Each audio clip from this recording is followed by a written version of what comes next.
আমাদের সব দোয়া কেন কবুল হয় না, কুরআন হাদিস থেকে জানালে উপকৃত হব।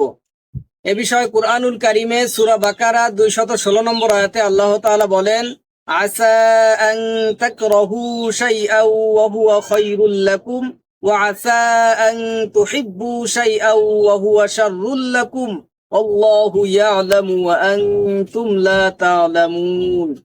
হতে পারে মানুষ যা অপছন্দ করে সেটা তার জন্য কল্যাণকর, আর এটাও হতে পারে মানুষ যা পছন্দ করে সেটা তার জন্য অকল্যাণকর। আল্লাহ তাআলা জানেন আর মানুষ জানে না। অর্থাৎ মানুষ যেটা তার নিজের জন্য ভালো মনে করে সেটা তার জন্য খারাপও হতে পারে, আবার মানুষ যেটা নিজের জন্য খারাপ মনে করে সেটা তার জন্য ভালো হতে পারে। আল্লাহ তাআলা ভবিষ্যতের খবর জানেন আর মানুষ তার ভবিষ্যতের খবর জানে না। মানুষ যদি তার ভবিষ্যতের খবরই জানতো তাহলে তো কোনো মানুষ বিপদে পড়তো না। উদাহরণস্বরূপ ধরুন, আপনি আগামীকাল ঢাকায় যাবেন, 11টা একটা মিটিং আছে, কিন্তু পারিবারিক ঝামেলার কারণে আপনি বাসটা মিস করলেন, যেতে পারলেন না। তখন আপনি মন খারাপ করতেছেন, কিন্তু কিছুক্ষণ পরে যদি আপনি জানতে পারেন যে ওই বাসটা অ্যাক্সিডেন্ট করেছে, তাহলে আপনি এই পারিবারিক ঝামেলাটাকেই ধন্যবাদ জানাবেন যে এটাই আপনার জন্য ভালো ছিল।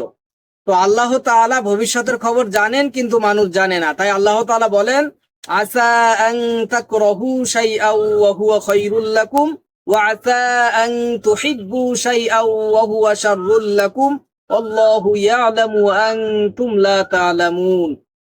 হতে পারে মানুষ যা পছন্দ করে সেটা তার জন্য অকল্যাণকর, আর এটাও হতে পারে মানুষ যা অপছন্দ করে সেটা তার জন্য কল্যাণকর।